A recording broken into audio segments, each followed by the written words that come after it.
Hello दोस्तों, इसरो का Chandrayaan-3 mission का हिस्टोरिकल सक्सेस के बाद सन को स्टडी करने के लिए इसरो का पहला space based mission Aditya L1 को लॉन्च किया गया है, जो कि इसरो के लिए और एक बड़ी सक्सेसफुल मिशन बनने जा रही है। और इस स्पेसक्राफ्ट यानी आदित्य L1 के बारे में आप सभी के मन में जितने भी सवाल उठ रहा है, आइए आज की इस वीडियो में उन सभी सवालों को दूर करते हैं और जवाब देने की कोशिश करते हैं।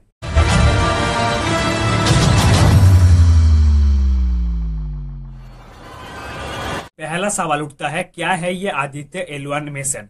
PSLV यानी कि जिस रॉकेट के माध्यम से आदित्य L1 को स्पेस में भेजा गया है, वो रॉकेट शुरुआत में आदित्य L1 को पृथ्वी के लोअर ऑर्बिट में स्थापित करेगा और धीरे धीरे स्पेसक्राफ्ट को सन और अर्थ सिस्टम के लैग्रांज पॉइंट 1 के आसपास एक हैलो ऑर्बिट में स्थापित किया जाएगा। आदित्य L1 को उस लैग्रांज पॉइंट तक पहुंचने के लिए 125 दिन यानी कि लगभग 4 महीने की समय लगेगा और ये स्पेसक्राफ्ट लैग्रांज पॉइंट पे 5 साल तक रहेगा और वहां पे सोलर एक्टिविटीज को ऑब्जर्व करेगा।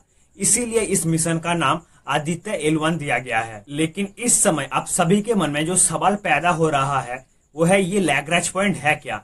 सबसे पहले आप लोगों को बता देता हूँ, 2 सेलेस्टियल बॉडी सिस्टम यानी सन और अर्थ के बीच 5 लैग्रांज पॉइंट यानी L1 से लेकर L5 तक होती है, जहां पर 2 सेलेस्टियल बॉडीज यानी सन और अर्थ के बीच ग्रेविटेशनल पुल एकदम इक्वल्स रहता है।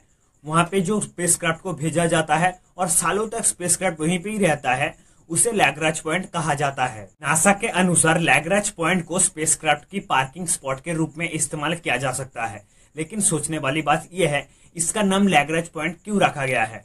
क्योंकि Italian French mathematician Joseph Louis Lagrange ने पहले इस पॉइंट का खोज किया था, जिस वजह से इन 5 पॉइंट का नाम लैग्रांज पॉइंट दिया गया है। और इन लैग्रांज पॉइंट के अंदर L1, L2, L3 अस्थिर लैग्रांज पॉइंट है और L4 और L5 स्थिर लैग्रांज पॉइंट है। और इन 5 लैग्रांज पॉइंट के बारे में जानने के बाद आप सभी के मन में जो सवाल पैदा हो रहा है, आदित्य L1 को क्यों लैग्रांज पॉइंट 1 के लिए भेजा गया है? ऐसा इसीलिए है क्योंकि L1 पॉइंट से सूरज का कंटिन्यूअस एंड अनहिंड्रेड व्यू देखने को मिलता है, जहां L2 पॉइंट पृथ्वी के एकदम पीछे है। वहां से सूरज को ठीक से दिखाई नहीं देता, पृथ्वी की वजह से सूरज को देखने में बाधा प्राप्त होती है। जबकि L3 पॉइंट सूरज के एकदम पीछे है, जहां से पृथ्वी के साथ कम्युनिकेट करने के लिए अच्छी स्थिति में नहीं है।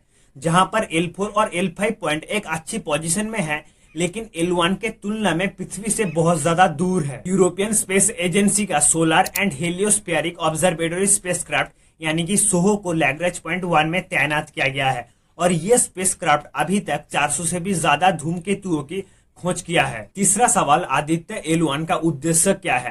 पहला उद्देश्य कोरोनल हीटिंग और सोलर विंड एक्लेरेशन को समझना। दूसरा, coronal mass ejection, flares and near earth space weather को समझना। तीसरा, सोलर एटमॉस्फेयर की कपलिंग एंड डायनामिक्स को समझना। चौथा, solar wind distribution and temperature anisotropy को समझना। इसके अलावा और भी काफी कुछ चीजों को ऑब्जर्व करेगा और भी काफी कुछ चीजों को समझेगा। अब बात करते हैं आदित्य L1 में कितने पेलोड्स हैं और ये पेलोड्स किस तरह से काम करती है।